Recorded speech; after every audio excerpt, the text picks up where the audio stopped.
Naples does not belong to anyone. She merely tolerates the most persistent. 47. That is the number of times, on an average Tuesday, that someone in Naples will look a pig in the eye and lie to his face about the quality of the espresso. The Don has counted. He has always counted.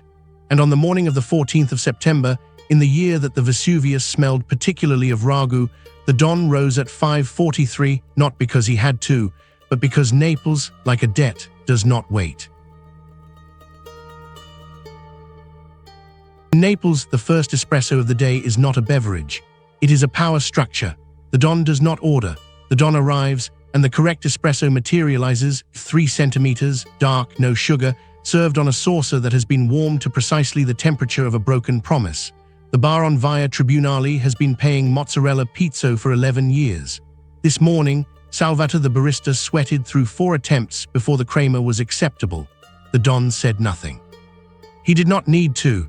The Don always says nothing at the volume of a thunderstorm. 3 centimeters, no more. This is not negotiable.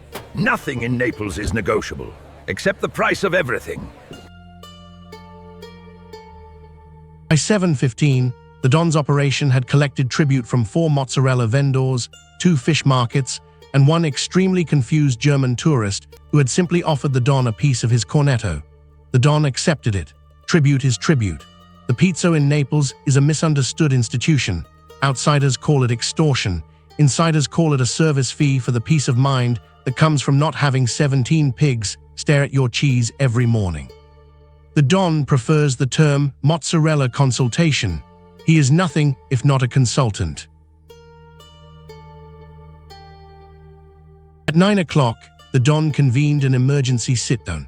The cause, a rival family from the Pork City Northern Territories, operating under the banner of North United, had, for the 3rd consecutive morning, parked 3 Vespas on the corner of Via Spaccanapoli that the Don's family had controlled since the Great Motor Scooter Accord of 1987. This was not about transportation. This was never about transportation.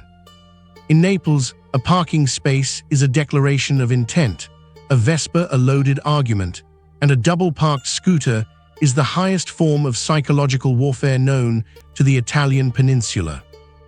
Did they park here again tomorrow? You know, don't tell me. We move to the pasta question. And nobody wants the pasta question. At 11:32, the Don presided over the most serious matter to cross his desk in 14 months. 1 Gennaro Porchetta, associate 3rd class, had been observed by 3 witnesses eating, and the Don pauses here because some words require space. Pizza with pineapple in a trattoria on Via Toledo on a Thursday. The trial lasted 40 minutes. Gennaro argued that he had been confused, disoriented, possibly bewitched. The Don listened with the patience of a man who has heard every lie Naples has ever produced and filed them all alphabetically. The sentence was 3 months of espresso-making duty at the bar on Via Tribunali. Salvatore, the barista, wept openly. At 1 o'clock precisely, all operations ceased. This was not a coincidence. This was the Nonna Protocol, a standing order issued by the Don in 1994 and never rescinded. Every day at 1 p.m., the family eats together, because a family that does not eat together does not, in any meaningful sense, exist. The Nonna, the Don's grandmother, 91 years old, 4'11", and possessed of a moral authority that made the Don look like a middle manager, had been cooking since 6 a.m. She did not know what the family did for a living. She knew only that they were in logistics. She had cooked for 11. 17 showed up. She had expected this. She had cooked for 22.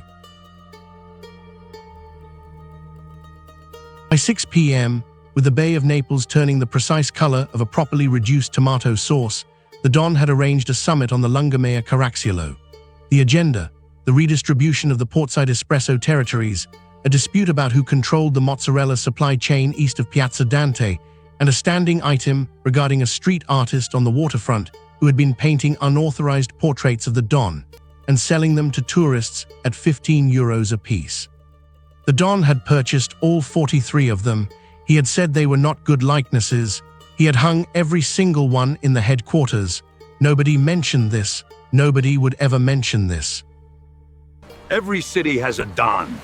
Naples has had many. But Naples! Naples has always had the family.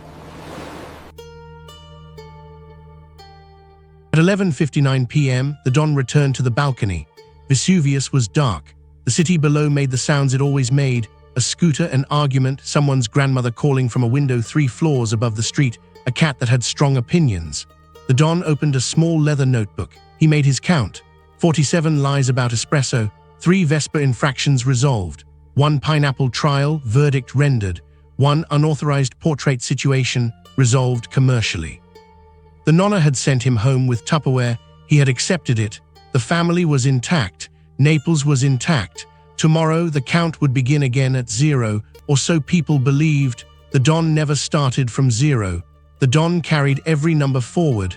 That was the business. That was always the business. 47. The number was the same the next morning, and the morning after that, and every morning in Naples for as long as anyone could remember. The Don closed the notebook. He picked up the Tupperware.